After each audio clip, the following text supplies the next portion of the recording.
This is a reading of The Game of Life from the recent collection of essays, Love More, Fear Less, Float More, Steer Less, by John Halcyon Stinn, published by Royal Pink Productions.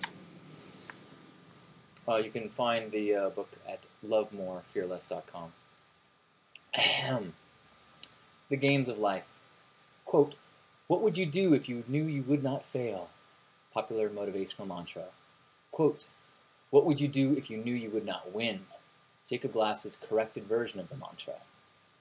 Life is a game. But there are two distinct cultural games being played simultaneously, and the rules are totally at odds. By far the most popular game is Outwardly Mobile. This is essentially the national sport. The objective of this game is material success. On the back cover of the box is a picture of a heterosexual family with kids, a house, a summer home, a boat. The deluxe version includes a white picket fence, an extensive stock portfolio, and a golden retriever. The rules of the game are simple. The color of your game piece is chosen for you based on a dice roll that occurs before the game begins. Generally, it is some version of brown. Based on a few more random rolls of the dice, you select what type of character you'll be in the game. The types have many different names, called titles or careers, but they're basically broken down into white collar or blue collar. Each type of character must perform a series of tasks in exchange for tokens. When you collect enough tokens, you can exchange them for comfort goods or status goods. Depending on your title and how the dice rolls turn out, you may chase comfort goods for the entire game. The rules say you're supposed to satisfy your comfort goods before you get status goods. According to the back of the box, if you never get enough tokens to get status goods, you lose. But if by shrewd gameplay or lucky dice rolling you attain lots of tokens, you can start accumulating status goods. Some of these, like the popular SUV token, can be displayed to taunt your opponents. Other tokens, like 401k and stock portfolio, are used to create an invisible force field of security. It is very difficult, if not impossible, to win the game without a force field. Unfortunately, it is unclear how big a force field is required. You can spend the entire game in a state of panic because you are uncertain about the force field's strength. Not only that, but there are a number of game obstacles like health problem and car accident that can go right through a force field. Still, the game is fairly straightforward.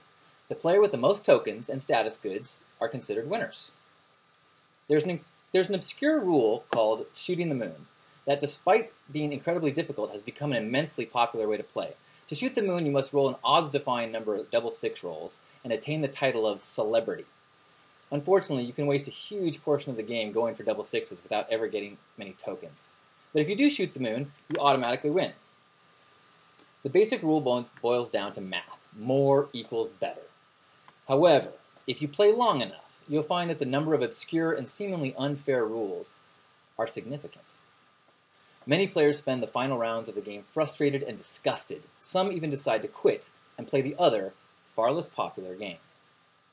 The other game is called Inward Peace. First off, this game is not held in very high regard by the government or culture at large. Most people assume that people only play this game because they suck at the more important Outwardly Mobile game. It is true that most Inward Peace players are defectors from the more popular game. But this could be simply because Inward Peace is not advertised much, and so most people don't even know about it. You have to ask for it behind the counter or be introduced to it by a friend. It doesn't have a fancy board or expensive gear, and so it's easy to overlook. On first glance, it may not seem like a game at all. In fact, the minute you start playing, you are told that you have already won. If you've been playing Outwardly Mobile for a long time, this may be impossible to grasp, or more often, downright offensive. No tokens? It certainly is harder to make sense of that than the simple math of Outwardly Mobile. If the game is already won, then how do we spend all of our time? Some people choose to return to the Outwardly Mobile game, in essence playing both games at once. This can make it much less stressful to play Outwardly Mobile when we know deep down that we've already won. Other people embrace the Inward Peace bonus round.